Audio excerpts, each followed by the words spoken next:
In this episode, we'll be hearing the remainder of the profile of Lane. So, without further ado, let's look for Romeos together, y'all. So won't you love me right? Love me right through your heart, my darling. Yeah, won't you love me right? Love me right through your heart, my darling.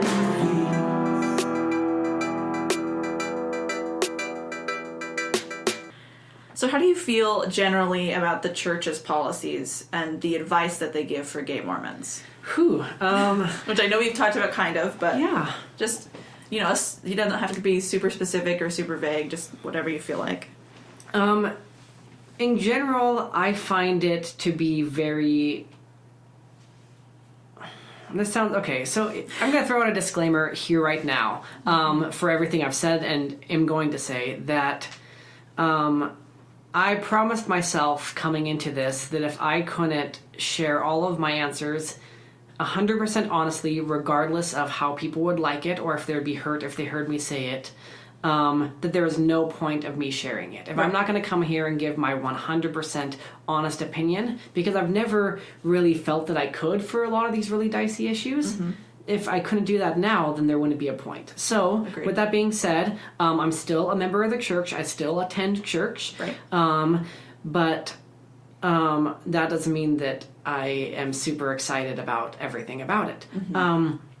So leading to your question, I find it to be extremely hypocritical, a lot of the policies involving homosexuality. Okay. A lot of the things that we are taught to seek after and love. We talked earlier about how as a child, from like age 7, you're taught about how to be a good father. Right. You're taught about to want a family, to seek a temple marriage, to go and marry a woman or a man, depending, whatever the opposite sex is. Yes. To go and to seek a relationship with them and to have these very, very awesome, profound relationships. And you are taught to want that from the get-go. And then you come out as a gay person and you are taught that having that desire is terrible. Right. Again, doctrine, we've already discovered or discussed, isn't that it's terrible to have that desire, but that doesn't mean that majority of members don't make it feel that way. Right. Most of my bishops made it feel like it was a sin to have that feeling. I've had lots of people that have told me that my feelings are unnatural or that they're of the devil or that they're evil. I've had people that didn't want me to be around their children because I was a gay man. Which is insanity. Because homosexuality and pedophilia are apparently synonyms. Which is terrible. Right. It's 100% not true. Right. It goes back to the whole, in the 70s, they thought that homosexuality was a mental disease, and Right. corruption, just how we believe that pedophilia is a mental disease and corruption. So therefore, if you have one, you probably have the other. And so it kind of goes back to that whole false teaching. But Right. there was, and so there's a lot of things there that didn't feel consistent with what the doctrine was and what people were doing and expressing. People could recite the doctrine and would always Right. recite the doctrine, but you could tell in their hearts they didn't believe the doctrine at all because their words didn't express that they agreed with it. Yeah. There's a disparagement between the church doctrine and the church culture. Correct. Which is often, I am frustrated with the church culture in many ways. Me too. And we don't even live, as Britt said, in the Jello Belt, which I true. thought was lovely. Oh, Washington's very liberal, and our Mormons are pretty liberal too. Correct. Here, but yeah, it's still a thing. Yeah, it's still a thing. And so that's been extra hard.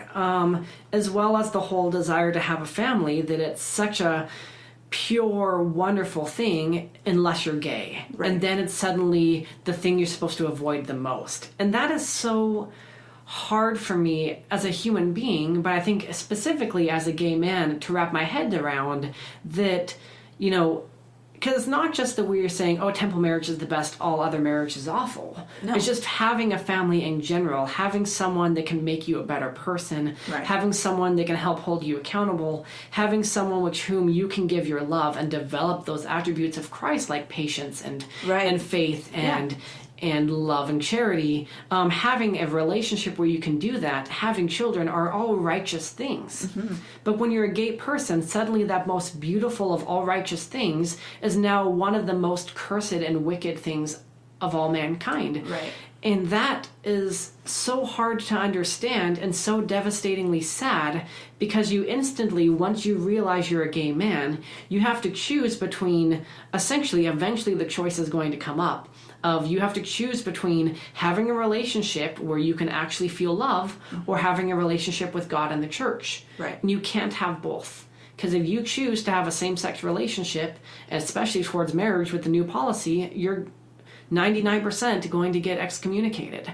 Right. And if you choose to marry, in my case, if I chose to marry a woman, then I would be losing my chance to ever really love someone, and I would be losing a love-based relationship and bringing children into a loveless relationship. Right. In my case, it specifically would have been that way. And in order to maintain my standing with the church. And that is a terrible choice that anybody has to make. Oh yeah, that's devastating, really. And because both of those things are good things. It's not like I have the desire to murder people and steal their faces and then to worship God. And they're like, oh, Lane, you have to give up one. And I'm like, Right. okay, I guess I won't assassinate everyone. Which I'm glad that you don't have that desire. Thank you. Being your friend, because That's and your fair. female friend, because women are Right. victims of crimes usually. They are. But, I desire something that is pure and holy for everyone except for me.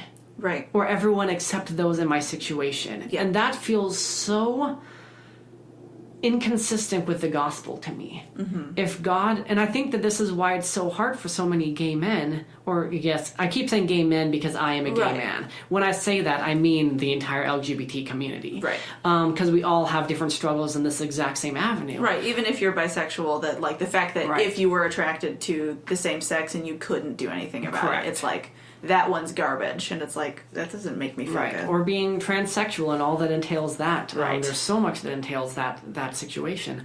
But I think that when we learn about the doctrine that God loves us all the same, that we are all his children and that he wants happiness and he wants the best for all of us, it's so confusing when you think about, why was I born with the ability to strongly love people, but having that love be forbidden? Right. But then also, why would God create me unable to have one of the most beautiful things that he wants for us, and that's a family? Mm-hmm. Again, I can still have a family, but I wouldn't have a family in the same way that someone who was a straight person would have. Right. If they were to marry someone of the opposite gender. Mm-hmm. They would be having a different dynamic in their relationship from the get-go that I would never have. Of course. And why would God not want that for me? It creates that question that we don't have an answer for, that's extremely confusing and painful and seems inconsistent with everything else we've been taught. And I think, this is my personal opinion, I feel that question, as well as others that encompass it, is one of the core reasons why so many of us leave, is because we eventually realize we don't agree. Right. We don't agree that God doesn't want this for us, because why would he? Mm-hmm. Why would he want this for us? And so therefore, if we were born this way, which we are, that why would he make us this way just to have us not be able to act Just on it? suffer. It just doesn't make sense. Yeah. And so it turns a lot of us away, because we can't align ourselves with that deep doctrine of the church, or Right. that teaching of the church, and the culture is often very negative, and we just have to choose to either cut God out of our life or to keep God in our life but cut the church out of our life. Right. You have to make sacrifices at some point. I actually wanted to specifically ask you, because you're currently in a relationship. I am. With a man that Super you great. seem to be having a wonderful time with, and I'm very happy for you. Thank you. But you've had to make specific sacrifices in this relationship, and for in church, to keep both. And I was going to specifically ask about Bishop trying to give you a calling. Yes. And a rather lofty calling, maybe, in our ward. Oh. That you had some challenges with. I Can you know talk where about we're that? going now. Okay. So yes, it's very interesting, because we'll get further into this if we feel the need to, but there needs to be some context into this. So one of the things that was particularly different about our bishop and handling it wasn't that he made me feel very comfortable, because that was true, Right. but he also shared with me his thoughts on homosexuality and how it fit within the gospel. And he had an approach that I'd never heard before that I'm sure is going to be crazy controversial, but that for me was everything. And essentially his thought was that he didn't believe, and he had prayed about it a lot, and he had made this decision prior to me showing up at Right. his ward, because he knew that he was going to have a gay member in his ward eventually. Of course. Just statistically. Just statistically. Yeah. And so he felt that he had no issues with a gay member dating a man and doing all things that dating Entails. before marriage entails. So holding hands, kissing, cuddling, all of that work, Right. he had no issues with, and he didn't feel that they were against the law of chastity. Sure. And so he felt that he would treat me exactly the same as he would treat a straight member. Right. And so sex was supposed to be reserved for after marriage.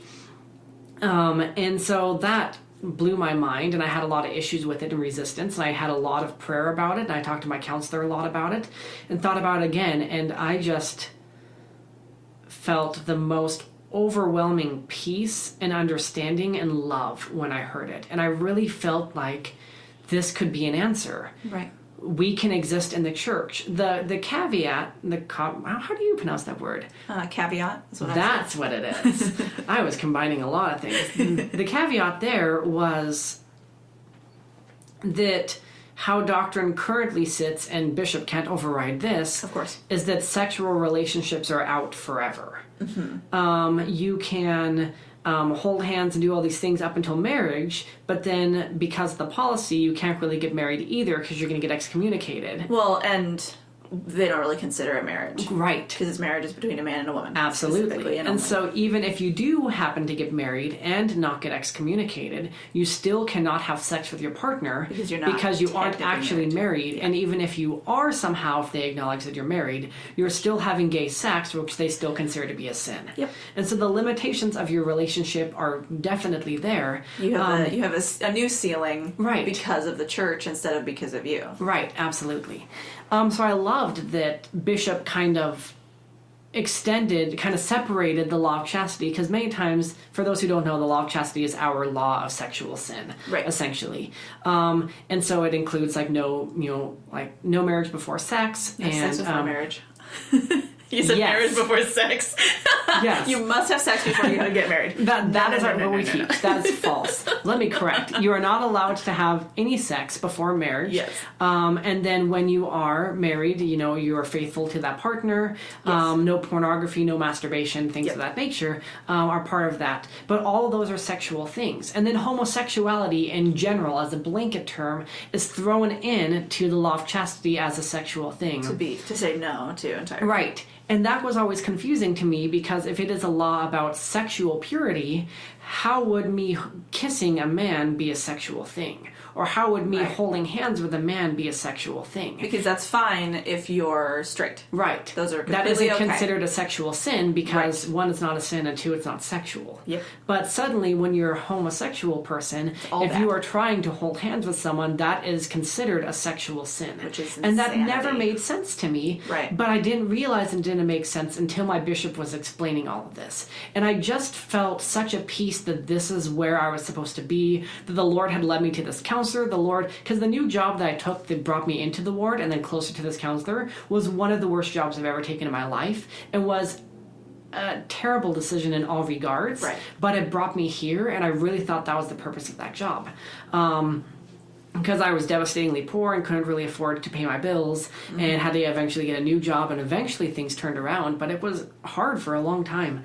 And so that was something that was very, very, very different. So kind of going forward with that, I, in all, bluntness, I guess, I tried to live that law for a very, very long time. Right. But I never found anyone that was...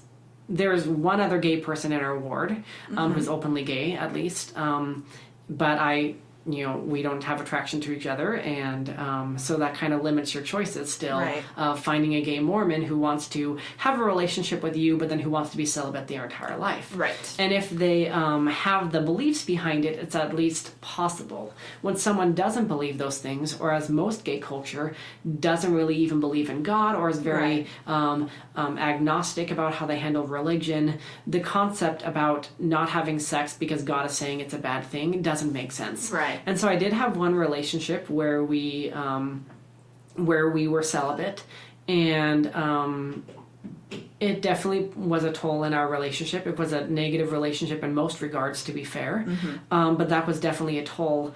Yeah, I did not like him. Yeah, he was bad. But When you actually asked me if I liked him I because did. you weren't liking him. right, and I wanted somebody else to agree with me. It's great because it's like the beginning of our friendship. We're very Right. close early on, and I was like, "Oh, do I be as blunt as I always am? Because I don't want to be like, dude, I don't like your boyfriend. He's super annoying." Because we just started being friends. Right. But you were like, "Give me your honest opinion," and I was like, "Well, you asked, so." And I was like, oh, good. I was thinking about breaking up with him. And I was like- and I did, and it was great. But I eventually kind of had to make the decision as to whether I would be able to be celibate my entire life. And as much as I felt so Right. much love and acceptance, being able to feel that there was more hope for me being in a church, and the fact that I could have an emotional relationship, just not a sexual one, but an emotional one that was true and pure, and actually have that in my life, that was allowed in this specific ward. I think that should be a policy everywhere. I really do. I really feel strongly about that.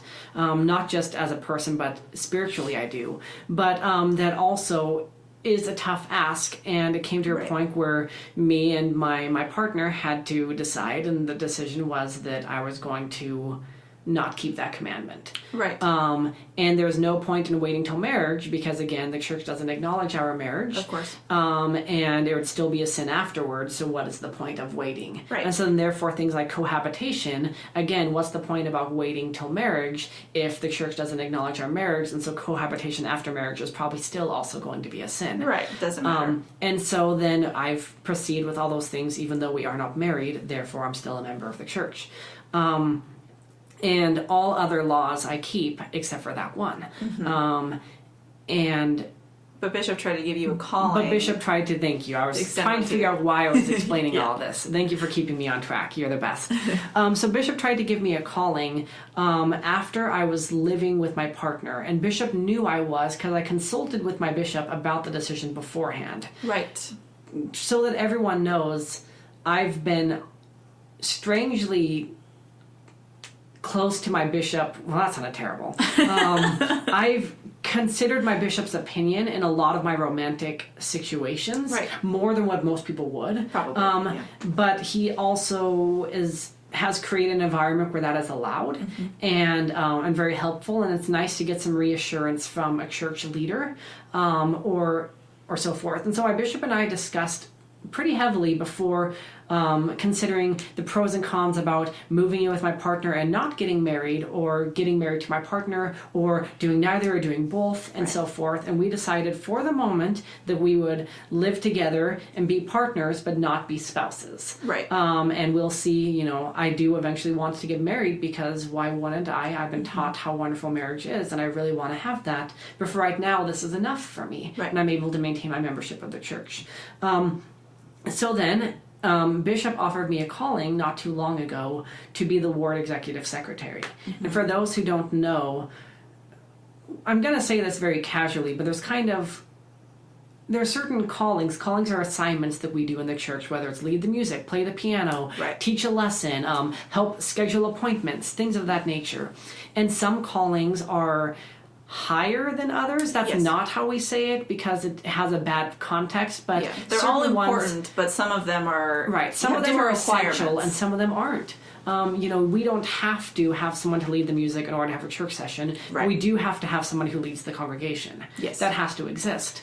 And so in that nature, some callings are quote unquote higher than others, but also some of them require different, have different requirements, have different commandments you need to be Yep. keeping in order to qualify for this calling. The ward executive secretary essentially is an extended member of our bishop. Our bishop is our pastor, or our the leader of our congregation. Yeah.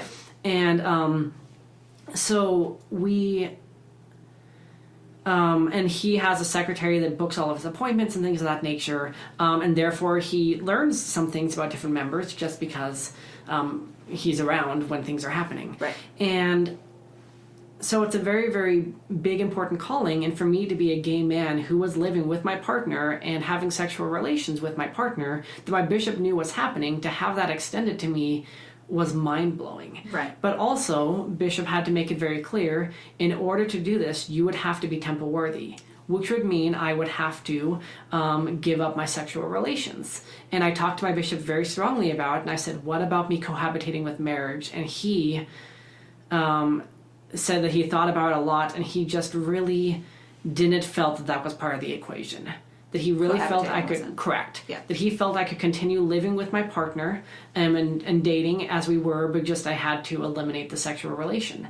And Right. I really wanted to. I was honored. I was really excited about this calling. I was worried about accepting the calling because if people were to find out that the ward executive secretary was a gay man living with his partner, Right. that's just going to be weird for a lot of people. I think a lot of people would have had a hard time with it. Controversial for some people. Yeah. Extremely controversial. Even in our ward, which is one of the most liberal ward I've ever been in. Same. Even so, that would have been true.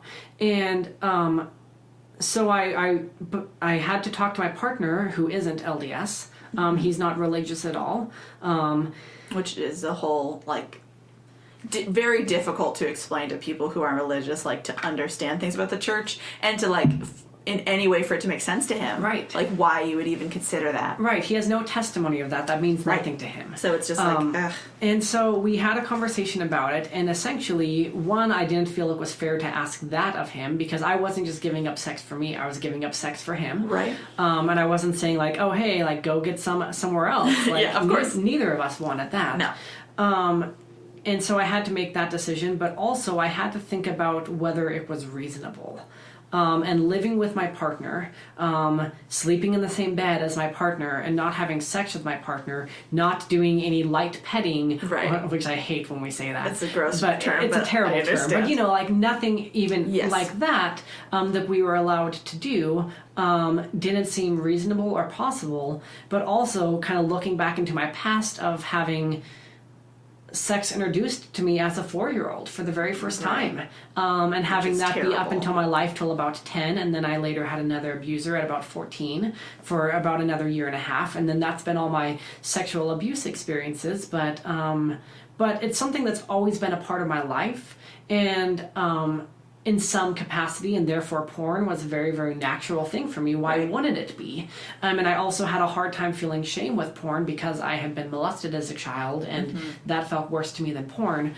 And so there's always been a lot of confusion anyways, outside of me being gay. There's been a lot of confusion with sexual activities. And so it just didn't seem reasonable for me to be able to do it, because it wasn't as if, okay, have this calling for 2 months and then we'll release you. I was probably Right. going to have it for multiple years. Yeah, that's usually how it is, especially in our ward, I think. Right. People have their calling for years and years. And I unfortunately had to decline that calling, which I was very sad about.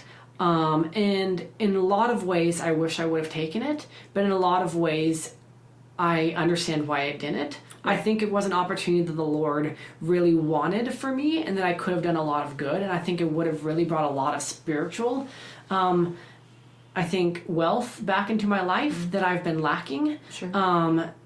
due to my circumstances. But it wasn't, I had to essentially choose between maintaining a happy, functional, earthly relationship, or this opportunity to grow extra close to my Lord and Savior and to serve the Lord. Right. And in that situation, I had to choose my partner, who I love and who I adore, and I didn't want. Not that I think that cutting sex would have made him break up with me or anything, Sure. but it would have harmed our relationship, because why wouldn't it have? And he was too important, and he's done too much in my life to let that go. And I can still have a relationship with God without that calling. Right. And so it was a tough sacrifice that still I feel, Right. but I had to do.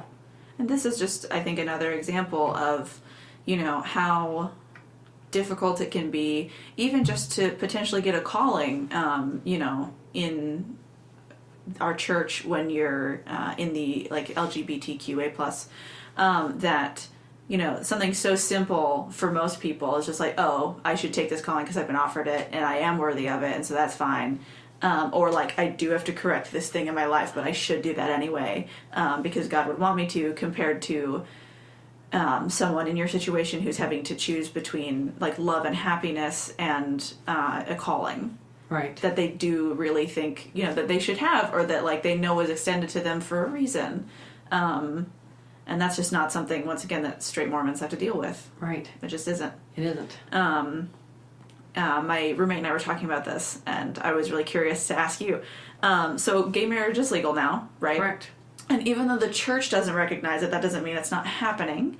And because of that, also, it's much more popular nowadays and like much more accepted for gay couples to adopt children, which was also, in the past, not so much a thing because it wasn't seen as, I don't know, appropriate or reasonable. But it is happening now, and like with fair frequency. And I'm wondering, I'm thinking specifically about family history, and I'm wondering what the church is going to do about that. Because if you're related to someone, say like for your family members, they're related to you, and if you got married to your partner and you guys had a kid, like how they're going to work that out.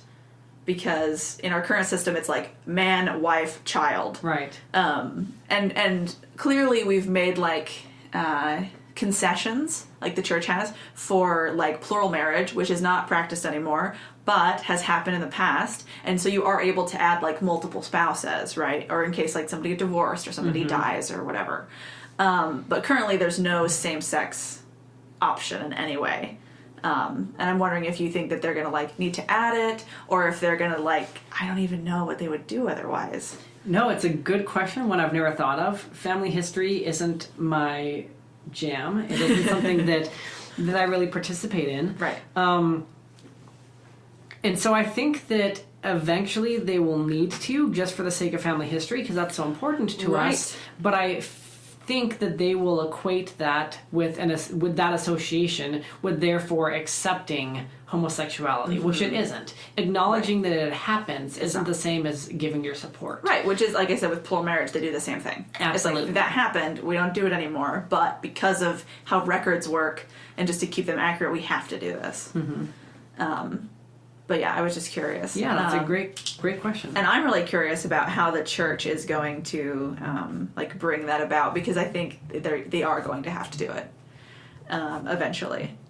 And I don't know how people are going to feel about that. But I'm mildly excited to see what they do. Yeah, that's interesting. All right. What are some things that straight people do in the church that you wish they would change? That is, I think, a question that a lot of us ponder ourselves. And I guess I've had certain experiences that I guess people just don't quite understand. One is that it would be so nice if straight people could understand that we go through circumstances that they don't. Right. One of the worst things in the church, personally, that I hate is I hate the term same-sex attracted. We say that all the time. The church very, very rarely uses the term gay or LGBT. Right. We, for some reason, decided to coin our own phrase that only we use, pretty much, which is that someone is, the quote is, suffering from same-sex attraction. Right. It's almost always how we verbalize it. Which, one, I hate that we are already ostracizing ourselves for some reason with the way that the world talks about it. Right.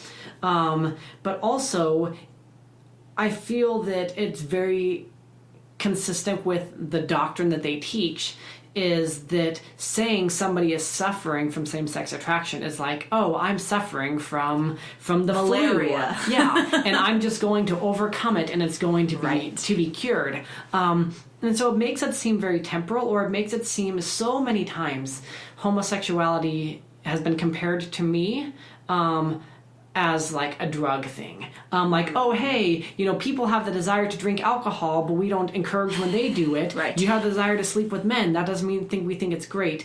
And there's such a stark difference that I wish people would understand. But I think the whole suffering from same-sex attraction helps encourage that false mindset. Right. But it is, when you look at a person and you have attraction to them, that is not a temptation. Right. That is just who you are. That is just something that you feel. And so to take something like that and say, oh, hey, I know that you're attracted to your wife, talking to a straight male, right? I know that you're attracted to your wife, but you need to overcome that. And so you need to stop having those feelings that you have, those pure great feelings for your wife. You need to stop having those immediately because they're terrible. Right. Please continue to pray and ask God to remove the beautiful attraction you have for your spouse, because that is unnatural and is against God's will. And so saying it that way, someone would say, oh, that's absurd. No one would ever ask that of me. Right. But that is 100% what people are asking of us on a daily basis. And then if I'm to say, oh, well, you had a couple of swigs of alcohol once before and you stopped that. Why can't you just stop loving your wife? Why can't you just stop being attracted to her? Why can't you stop finding her beautiful? Right. It doesn't work that way. You can't just turn off your sexuality. No. You can't turn off love and attraction, but also, why should we? And so I hate when people make that comparison. I've never heard that one before, but that's awful. I've heard it. It's one that unfortunately my father uses.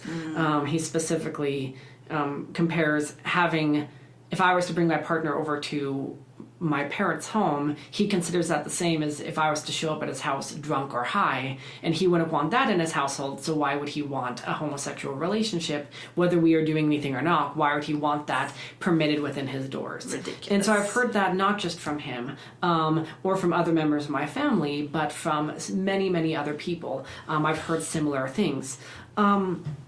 Another thing that I really, really hate is I hate when people make homosexuality about them when they are not part of the LGBT community.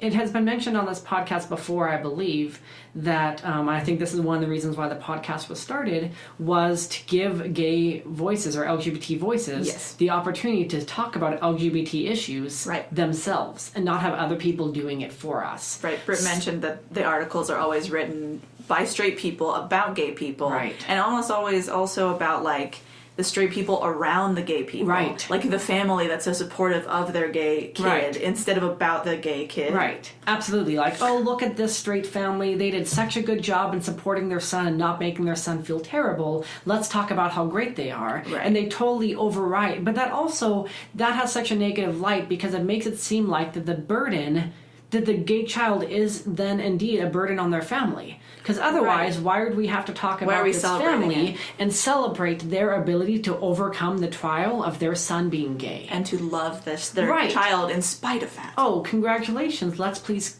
clap hands for this family who didn't stop loving their child, which I understand can be hard, but it's so much so, once again, that tone makes us feel worthless. Of course. That tone makes us feel like that we aren't important. That tone makes us feel like that we are a burden. And once again, it reiterates that same concept that homosexuality, even if we aren't acting on it, still is a sin because people have to overcome this shame of having a gay member of their family. I had this personally in my family. When I came out to my family, it was last Easter, so Easter of 2016, I came out to my family. On the day Jesus rose, I did. Out to your family. And I rose from my straight grave. I came out of the as a gay closet. man. Sorry if that was blasphemous to anyone, but I wanted to tell all my family, and I wanted to do it in one swift kick, so to speak. I'd already told one of my brothers. At least it wasn't Christmas. At least it wasn't Christmas. So I told the rest of them. And the conversation was long and difficult, and lots of tears, mostly mine, were shed. I think 95% of them were mine. And we kind of left in an awkward place. But I remember that I didn't really talk. One of my brothers talked to me for a while and had a lot of, hey, maybe you should try this to marry a woman and things like that. There was a different brother than I had mentioned before. And all of it seemed impractical. And then we kind of stopped talking, which was more of how we normally associated, was little communication. But I remember I got a So you know how on your phone you can both do like a talk to text, or you can just actually record your voice and Yes. send that as a text message. Yes. My dad does that a lot. I don't know if he does this to everyone. The but voice recording? The voice recording. Okay. Specifically, he's done this a lot towards me. Okay. It's just easier, I think, than having a phone conversation, as Sure. he just wants to say something really quickly. So And he he's probably sent, not the best at typing. Like parents aren't great. who knows? I don't know. Texting.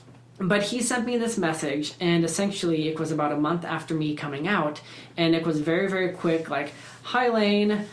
Just want you to know that your mom has been having a really hard time ever since Easter. I think that you should probably call her and help her out because she really just needs some comfort. Okay, bye." And it was no like, "Hi, Lane, how are you doing?" or "Hope you're well," or "I love you." It was just very to the point. "Hey, your mom is struggling with the fact that you came out. Please call her and console her." Right. Which I did, and it was a terrible conversation. Because why wouldn't it be? Of course. And it was very tough to have to say, "Hey, Mom, I'm so sorry that I'm gay. And Let me that make you feel better about affects you. things." Right. And it felt so much that my opportunity, where I felt if anyone was supposed to be consoled, it was me, the person who was having very little communication with a lot of people as they're all processing and stuff, and they're all processing without me. And I felt very isolated and alone from my family, that as that was happening, I was having to call other people and make them feel better about my existence. And the fact that I decided to come out and also, date. Right. And that just felt so hurtful. Of course. That it was once again about me, but once again it made it feel like that I was a burden. Let's see. There's so many things that I wish that they would change. There's something that I call Mormon purgatory. We don't believe in purgatory in the LDS religion, and kind of being trapped in this space where like you aren't really progressing anywhere. You don't really know your judgment. But I kind of feel that in lots of ways, as a gay person or someone in the LGBT community, when you have questions or concerns about homosexuality, that everyone isolates you and like traps you in a bubble where you aren't allowed to communicate about it. And you are feeling like that you are in Mormon purgatory and you are there for your sins. Right. And so I mentioned some questions we have earlier, such as, if God truly loves me, why would he make me gay? And if God wants me to be happy, why would he give me the ability to love men, but discourage me from ever doing it? Why would he keep me from heaven because I chose love? And those questions that we have, if I was made in the image of God, why was I made gay? Right. These questions that we have, that when we ask, people get very upset that we ask it. Of course. I think part of it is because, quote unquote, we're doubting and we're losing our faith and we need to be righteous. And so don't talk about your doubts because I don't know. But which is so interesting to me because our church was founded upon Joseph Smith being a 14-year-old boy who was going from church to church and didn't find the answers that he needed in all these different things, and so he kept asking different churches, couldn't get them. He turned to God, he got the answer, the church was restored through him, we have the church today. Right. So our church was founded upon someone with doubts and seeking answers to those doubts. And asking questions. And so as we have these questions that we are allowed to have, that just because we're asking these questions doesn't mean we're immediately leaving the church. Right. It just means that we are confused and feel alone in this struggle that straight members don't have. And as we try to include you in the conversation, so many times the door is slammed in our face. And then you ask why we leave the church and say that you want us to come back. And it says, well, I tried to include you in my life and you judged me and you shunned me. And so that can be very, very hard. We feel like we're trapped in this thing where we can't physically act upon anything, we can't mentally act on our feelings, we can't spiritually seek any answers. The church doesn't have any answers, and instead of trying to provide answers is trying to stop our questions, is what it feels like. And it just feels like you're trapped in this dark, terrible state, and eventually you have to get out. And Every door you turn to closes. right. And unfortunately, staying in the church isn't a way out. Leaving the church is more of a way out of that dark space than staying in it. Right. And I think that that is really terrible because it encourages us to leave because we don't feel the ability to stay because we can't be honest with what even we're feeling inside with you without being shamed. And so we need to turn towards other things. And I think that are the main things I wish that straight people would understand about the struggles that we go through. Right. That you may not realize that we go through, but also many cases I've experienced that people don't try to understand. Right. And there's one thing to not actively seek out understanding LGBT issues. And there's another to deny the opportunity to understand as they are presented to you. Right. And I've experienced both, but I certainly have a lot more sorrow towards those who turn their back when the opportunity to at least learn what I'm feeling. Whether you agree with me or not is totally your choice, and I don't care what you agree with. But I do care that you try to understand my struggle that I'm in if you are asking me to live commandments that you don't have to live in a way that I have to live them. Right. Yeah, I think that's the theme of today and of the podcast in general, that there's a very large disparagement of understanding between straight Mormons and gay Mormons or any of in the LGBTQA+. Mormons who there's just issues that you have to deal with that we don't, and there's things that you have to like questions you have to suffer through and things you have to figure out that we almost can't understand.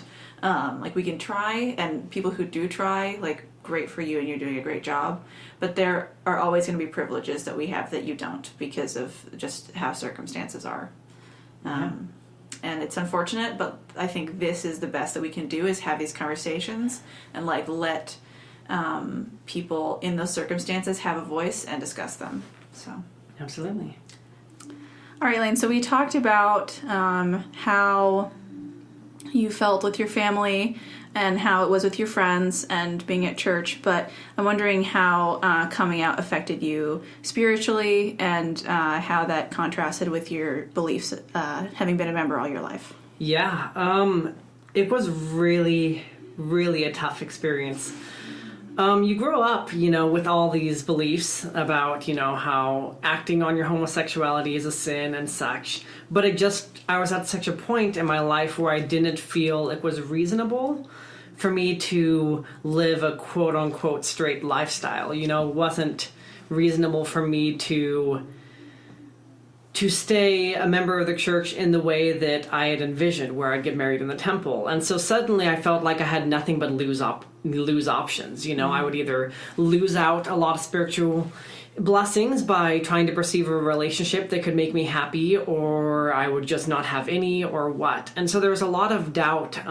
If I didn't have a counselor who was helping me out at the time, I really don't know how I would have done it. But a lot of times we would kind of sit and we would chat, and I would tell him, what I was thinking or what I was feeling, and he would kind of help me to understand, hey, it's totally normal for you to be feeling these things given your situation.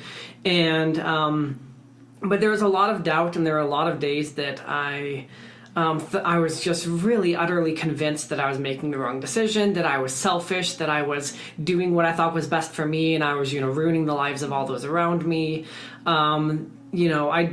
I'd never have been big into the whole God hates sinner belief that sometimes people can really get. So Right. I didn't really believe God hated me, but I certainly felt that he was very displeased with me, or that he was embarrassed by me, or, that, I'd come so far in my life, then to give up now is kind of how it felt. Because it's not like I was a lukewarm member of the church. I was a very strong member of the church.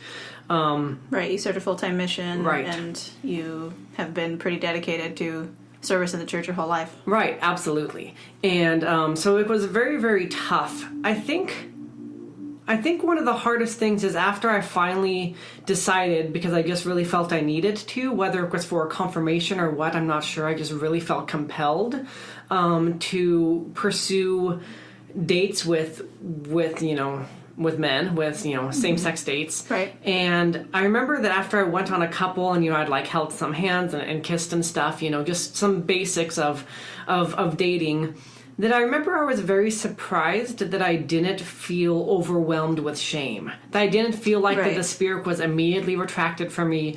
I didn't feel as in suddenly, you know, I was bogged down in the woes of sin and there would never be happiness in my life again. Yeah. Part of it was really freeing and exciting as much as it was terrifying and nerve-wracking. But I remember not feeling a change spiritually then.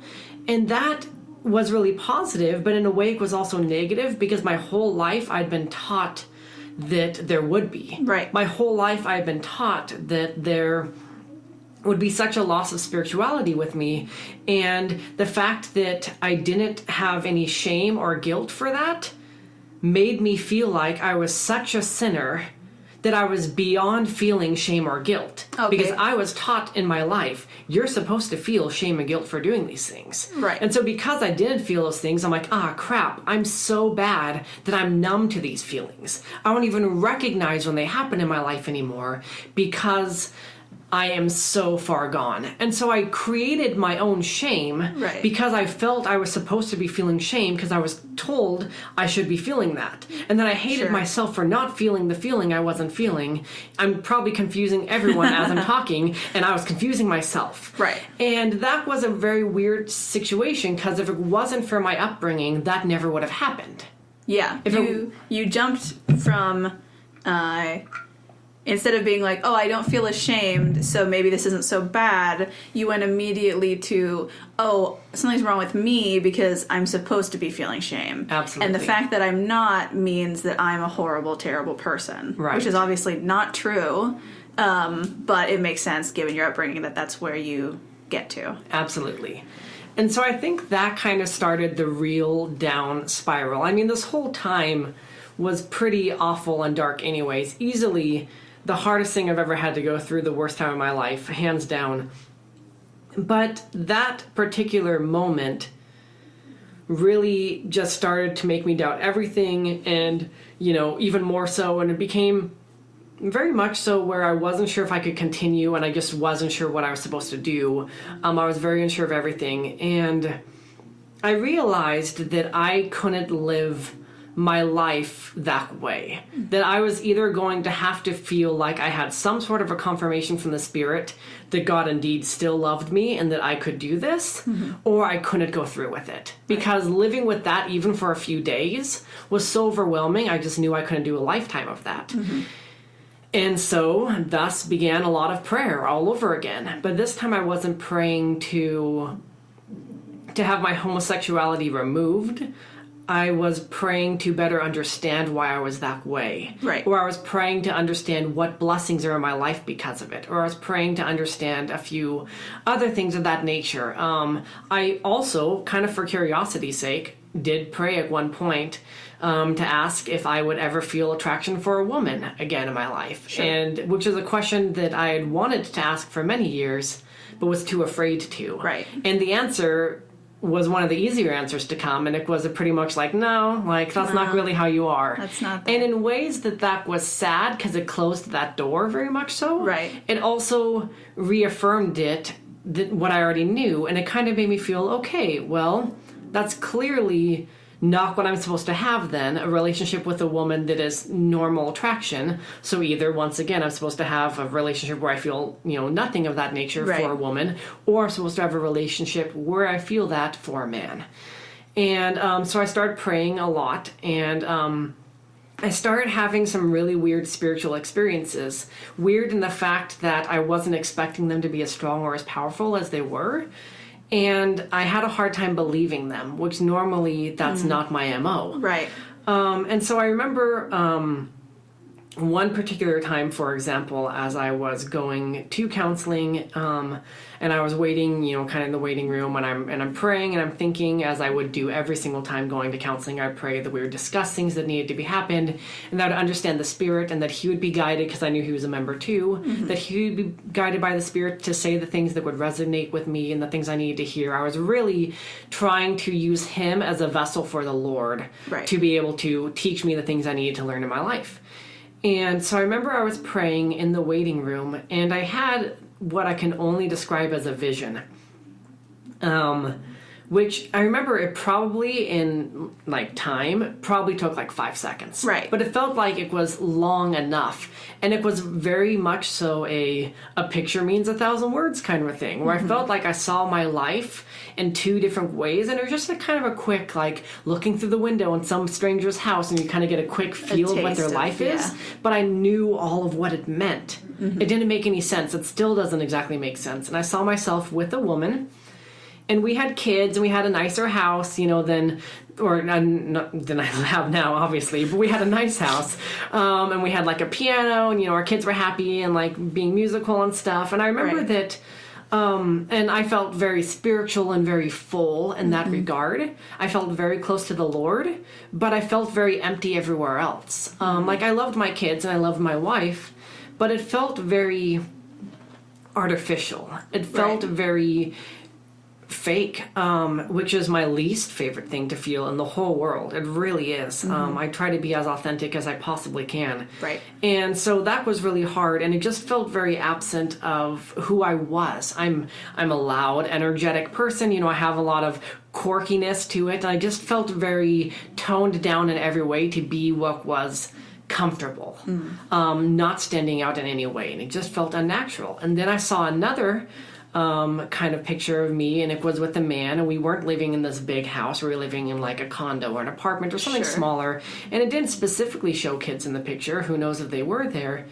And I didn't feel as close to the Lord. There was definitely a little bit of a gap there, and I could tell that my relationship with the church was different, but I felt undeniably joyous. I felt full, I felt happy, I felt authentic. The home had laughter in it. Right. And the home had like weird simple things that just kind of make everyday life lovable and beautiful. And then I just heard in my mind so clearly, or felt in my heart, who knows, but the words were very clear, and it said, both are good, you have the right to choose. Right. And then I just remember being back in the room again. And I was like, I'm sorry, what just happened? Because it kind of felt like that in that moment, God was essentially giving me permission to be gay. Right. And to live that life. But I remember the words that said both have good also kind of implied to me that both have bad, but I definitely felt that both had bad, and I felt that both had good. Right. And it didn't make one seem better than the other. It was just more, what am I looking for in my life? Right. That you have 2 options, that it's spiritual growth or like emotional growth, I guess. Right. Absolutely. And it's up to you. And it was up to me. And I remember, of course, hey, I have to tell you something to Right. Josh when we had our session. But it felt so good. And so I started pursuing that path more because I really wanted to be close to people. I really wanted to know what love was, and I wanted to feel it. And I kind of wanted to redefine how love had been in my life in the past, because I had gone through some abuse, and I really felt that I deserved, again, maybe selfish, who knows, but I felt I deserved a healthy, normal version of love. I needed to know what that felt like, and I realized I would never have that with a woman. And if love is truly one of the greatest gifts that we can receive from God, and if it's one of the most important things we're supposed to develop, it seemed like the most natural path. So I started pursuing it more and more. And the shame was kind of slowly going away, and I was feeling more comfortable, and I was kind of riding on this experience. I told a lot of my friends that I was going to do this, and when I came out to a lot of my friends, I guess I didn't make it clear that I was intending on dating men. Right, And so a which lot of them... Go ahead. I feel like in regular culture, that would be obvious, right? Like, I'm sexually attracted to this group of people, so I'm going to date that group of people. But because of it being like weird Mormon culture, it's like lots of men are gay and then they don't. Like, they don't pursue other men. Like, some of them are just celibate, like we talked about, and some of them get married. Absolutely. So, yeah, it's a weird thing about, like, church culture specifically. It's kind of like you have to come out to everyone twice. Yeah, 'Cause you have to first say, I'm come gonna out that do you're it, gay. and then also, I'm gonna pursue it. Right. And so I kind of had to go through that and say, hey, guys, I'm going to pursue it in case you didn't know. Right. And I met this guy who we had discussed as my ex, and it wasn't the greatest relationship, but I had a lot of needs at that time, and he was really good at a few things that I really needed. And so I decided that we were going to date. We decided together. I decided. I told I him. decided purely. No, we decided together that we were going to date. That I was going to date him. I don't know how to say this. And I remember texting my friends and telling them all, okay, it's official, I'm have in a a boyfriend. relationship. Yeah. I'm in a boyfriend. And those words felt terrible to say that I have a boyfriend. Oh, really? Just because it felt so, I don't know, it felt so gay, for lack of a better word. It's pretty gay when you're a dude. I mean, it is. Yes, that's kind of the point. But, you know, it just felt weird. And so I went to bed. The next morning I woke up and I felt terrible. I felt all, bad all over again, how I had before. Like spiritually terrible. Spiritually terrible. I was convinced I made the wrong decision. And once again, I said, I cannot go through with this unless I feel like the Lord is supporting me in some way. Right. And so I prayed and I just knew it wasn't going to be enough. And I felt really strongly I should receive a blessing. And I was new in this ward. I don't know if I had home teachers. And if I did, I certainly didn't know who they were. Right. So I called up the Elders Quorum president, who I'd met once or twice. And he knew that I was gay because I'd come out to a girl in the ward, my first friend there in the ward. And she was good friends with the Elders Quorum president. And I told her, please tell people if they ask or if it seems relevant, because then I don't have to come out to as many people, and that will be easier for me. It's not every time you meet someone you have to be like, I'm gay also. Right. Some people already know. Exactly. Whether we talk about it or not is fine, but at least they know. And so she had told the Elders Quorum president because it was relevant. And so I get a blessing from him, and I pretty much said, hey, I'm having difficulty with some of the changes that are going in my life right now. I feel I need a blessing, and he knew what that meant. Right. You weren't specific. I wasn't specific. Okay. I think he may have asked some questions. I said, well, in case you don't know, I'm gay. And he said, no, I have heard that. And I said, okay, well, I just kind of issues with that. I'm having a hard time transitioning. Gotcha. Into, kind of where my life is going now. And I had prayed in the car, because I drove to his house, and so I prayed in the car before I walked in specifically, and I just begged Heavenly Father, I'm getting this blessing for one reason, essentially, and that is to know whether I should do this or not. And if you don't want me to do it, then tell me and I won't do it. Right. But if this is okay, let me know, because whatever you want me to do, I'll do at this point. I guess have to. I have to have thy approval. And so then I go into this blessing, and the blessing said a few things that I'll never forget, that were very interesting. And so again, this was day one of me being with a man for the first time at that point. And in the blessing, it said a few things. One, it said that God knows of my challenge. Essentially, He knows of the struggle that I'm going through. That many have gone through the struggle before, and even more so will in the future. That this problem isn't consistent or solely mine. That this is an experience many have experienced. He let me know that the plan of salvation does have answers for us, and that it will be made more clear. In time. In the future, yeah. Which was nice. And it didn't feel like, kind of to throw it out, it didn't feel like in my heart that meant, the answer is marry a woman. It felt like that somewhere in the plan, gay people to exist as gay people existed. That's what I felt. And nobody else had the blessing, so they can't interpret it either. But that's what I felt in that moment. Right. And have always continued to feel that. It said that he hoped that I could be an example to some people and to help them to understand, themselves. And it kind of made me feel a lot towards a youth and their parents. For some reason, that idea was coming in my head as these words were being said. Sure. And then the final thing, which was something I was wrestling with for a long time, because kind of a backtrack on this,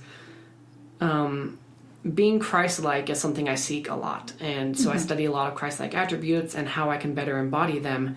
And I was having a struggle at this time with, if I date someone that I can have a love-based relationship, that love is going to get me to develop attributes like Christ. But I will be foregoing, in some aspects, obedience, which is another huge attribute of Christ. Yeah.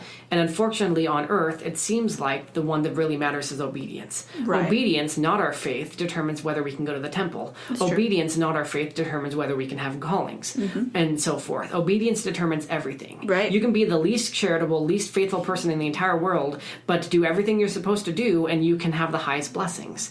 And so I was having a weird struggle with what is more important, being super Christ-like and less obedient, or being as obedient as I can and forgoing everything else. So in the blessing, it said that the relationship that I was in and pursuing would make me and lead me to being a more Christ-like version of myself than I have ever experienced. And after that, it didn't say like, yes, Lane, be gay, or, you know, date this guy, it will be the best thing of your life. But it certainly wasn't a no. And I certainly didn't look at that and say, well, this is a bad thing because I'm going to become more Christ-like than I've ever been in my life. How is that bad, and how is that not of God? Right. And so I went forward that day, and I've never looked back. And there have been a couple of times I've doubted or wavered a little bit, and I've sought other blessings for help. It seems all my blessings kind of now or encourage me down this path. Even if I ask for a blessing about a work decision, it will somehow start talking about my personal life and how God loves me and how he knows my intent and how he knows my will, and he knows that I really want to follow him, and that I just need to trust that, you know, what I'm doing are the right decisions for me. Right. And that he trusts my judgment. A lot of my blessings say things like that. And so it became, from what was terribly spiritual agony, best word, to extremely uplifting and beautiful, where not only was I so happy that I came out for all the temporal reasons of feeling peace and all of that, but it just felt like that God understood what I was going through and that he was okay with my decisions. Right. And so that's where I am now. That's great. And I think really what you've learned from your blessings is something that is true, but people don't attribute to themselves when they feel like they're in sin or whatever it is. That, like, God loves you, he knows you perfectly, and he has a plan for every choice that you could possibly make. So he knew that this was going to be a challenge for you. He knew that you know, possibly could suffer like this if you made these decisions, and he also knew, you know, that he could use that, basically, if that makes sense. I agree. That he's going to keep loving you and supporting you and hoping that you are the best person that you can be. And letting you have your agency to choose that, you know, this is the way you're going to live your life, but still be building you up. Like, it doesn't automatically deny you from everything from God, you know. He still loves you, and he loves all of his rainbows. Yay! Yay! Well, I feel like we should finish then with how is your life now? Since you had all these, you know, hard experiences, and then it sounds like things took an upturn and are significantly better now, but I'm sure there's still some spiritual disparagement or some feelings that are kind of uncomfortable for you, if you want to talk about those. Yeah. Good and bad. There are. I mean, if I haven't mentioned it clearly, I still attend church almost every week. I see you there. She does, because you also attend church almost every week. Usually. And so there have been times when, you know, my spirituality has wavered, but that has happened in the church, and it's, you know, when I've been temple worthy, I mean. So that's just life. That's just how. That's just how it works. You have to constantly be pouring yourself into it. Yeah, every member struggles at some point. Right. With something. I do know that I have limitations because of the way I'm living my life now. I know that I can't take the sacrament or go to the temple, and that probably won't ever be in my life again. And I noticed that. Right. I still have the Spirit in my life. I still receive revelation, and I feel that. But there is a bit of me that feels like it isn't there. That there's something missing. I guess when you have the companionship of the Holy Ghost for so long, that, you know, you feel a little bit less complete when it's not there as strongly. Right. But like you maybe feel like it's not with you always because you're not taking sacrament. Right. Yeah. But at the same time, I feel more peace within myself because coming out and accepting who you are and loving all of yourself and not loving parts of yourself and hating many other parts of it, but truly accepting all of that is extremely empowering and freeing. And again, it brings so much peace. And so in that regard, I'm a lot happier. As far as relationships go, the relationship I'm currently in with my partner is hands down the best relationship I've ever been in. Not just, you know, romantically, because that limits it to a man who wasn't a great relationship and women. And so, like, that's not a very tough bar. Not a good comparison, yeah. But within friends or family, it is just a very healthy, mature relationship. It gives me so many blessings that I never realize that I would have, or I never realized why they'd be so important to me. He's in every way my favorite person in the whole world, and I don't know what I'd do without that in my life. And I do feel myself growing closer to the Savior as I feel I am becoming more like Him, and I have an ability through a love-based relationship to become a better person. And He encourages me through that in a way that nobody else ever has. And like, for heaven's sakes, I mean, I wouldn't give that up for anything. It has been one of the greatest blessings I've ever experienced. This has been another episode of I Like to Look for Rainbows. Please join us again next time.